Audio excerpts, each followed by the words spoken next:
आजादी हैं और आजादी रहेंगे। ये शब्द हैं देश की आजादी के लिए अपना पूरा जीवन समर्पित कर देने वाले महान क्रांतिकारी चंद्रशेखर आजाद की, जिन्होंने न केवल खुद को देश पर न्यौछावर किया बल्कि वह दूसरे लोगों में भी आजादी की भावना भरने में कामयाब रहे। और यही वजह है कि भारत की स्वतंत्रता में उनका एक अलग ही स्थान है। और दोस्तों, चंद्रशेखर आजाद ही भारत के वो जाबाज योद्धा थे जिन्हें अंग्रेजी हुकूमत जीते जी कभी पकड़ ही नहीं सकी, और वह दिखावे से ज्यादा कर्म में विश्वास करते थे। और शायद यही वजह है कि उनके सिर्फ एक दो ही तस्वीर हमारे पास है। तो चलिए दोस्तों, आज के इस वीडियो में भी हम भारत की आजादी में अपना महत्वपूर्ण योगदान देने वाले चंद्रशेखर आजाद की पूरी कहानी जानते हैं कि किस तरह से अंग्रेजों को भारत से भगाने की चिंगारी उनके अंदर बचपन से ही जलने लगी थी। तो दोस्तों, इस कहानी की शुरुआत होती है 23 जुलाई 1906 से, जब ब्रिटिश इंडिया के भावरा नाम के एक गांव में चंद्रशेखर आजाद का जन्म हुआ। और जन्म के समय उनका असल नाम था चंद्रशेखर तिवारी।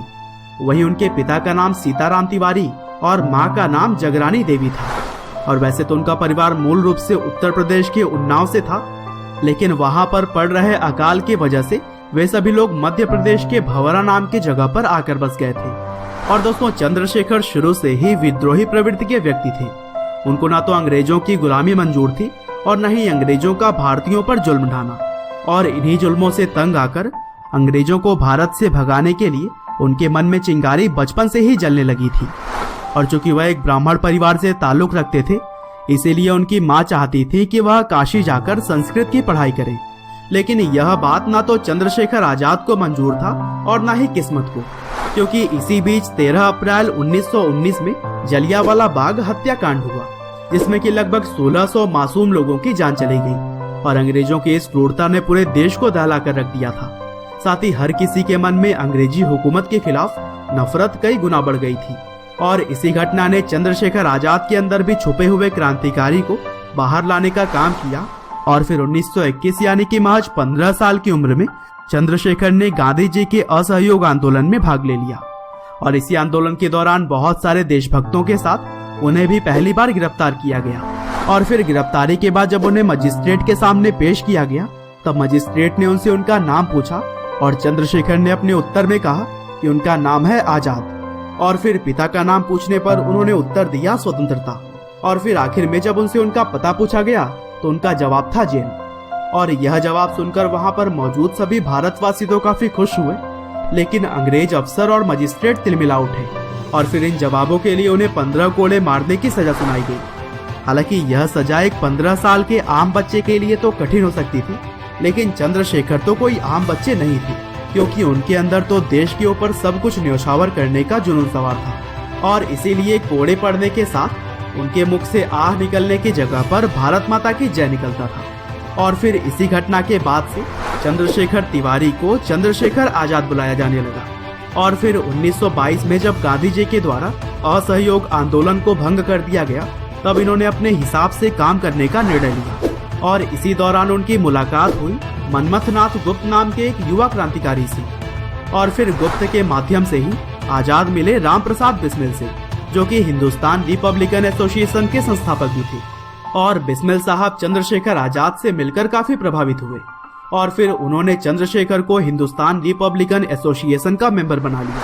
और वहां पर उनका मुख्य काम था फंड जुटाने का, जो कि ज्यादातर सरकारी चीजों को चोरी करके ही इकट्ठा होती थी। और फिर एक बार कुछ ज्यादा ही पैसे इकट्ठा करने के लिए उन्होंने छोटी मोटी चोरी ना करके पूरे ट्रेन को ही लूटने का प्लान बनाया। और फिर इस प्लान को अंजाम दिया गया 9 अगस्त 1925 को। और दोस्तों, इसी घटना को हम काकोरी कांड के नाम से जानते हैं। और इस लूट में हिंदुस्तान रिपब्लिकन एसोसिएशन के बड़े बड़े क्रांतिकारी सदस्यों ने भाग लिया था। हालांकि यहाँ पर बहुत सारे क्रांतिकारियों को तो पुलिस ने पकड़ लिया, लेकिन आजाद वहां से बच निकलने में कामयाब रहे। और इस तरह से उन्हें पुलिस छू भी नहीं सकी। और फिर समय बीतने के साथ ही आजाद का कद भी बढ़ता चला गया और वह अब अंग्रेजी हुकूमत के लिए परेशानी का सबब बन चुके थे। हालांकि काकोरी कांड के बाद से HRA यानी कि हिंदुस्तान रिपब्लिकन एसोसिएशन एक तरह से बिखर चुका था।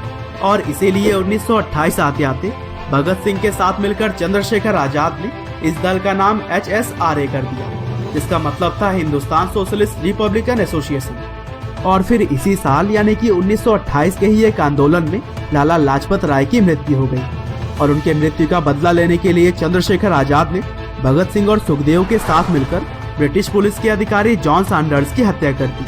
और फिर जब 1931 में भगत सिंह, राजगुरु और सुखदेव जेल के अंदर बंद थे और उन्हें फांसी की सजा सुनाई गई थी, तब उस दौरान भी अंग्रेजी हुकूमत को चकमा देते हुए चंद्रशेखर आजाद ही थे और वह भगत सिंह, राजगुरु और सुखदेव के सजा को कम करवाने के सिलसिले में इलाहाबाद गए हुए थे। लेकिन 27 फरवरी 1931 को जब इलाहाबाद के अल्फ्रेड पार्क में वह बैठे थे, तब अंग्रेजी हुकूमत को उनके वहां होने की खबर लग गई और फिर सैकड़ों की संख्या में पुलिस वालों ने पूरे पार्क को चारों ओर से घेर लिया। और आजाद के पास भी इतने हथियार मौजूद नहीं थे कि वह उनका डटकर सामना कर सके, लेकिन इसके बावजूद भी उन्होंने अपने साहस का परिचय दिया और उनसे डटकर मुकाबला करने लगे।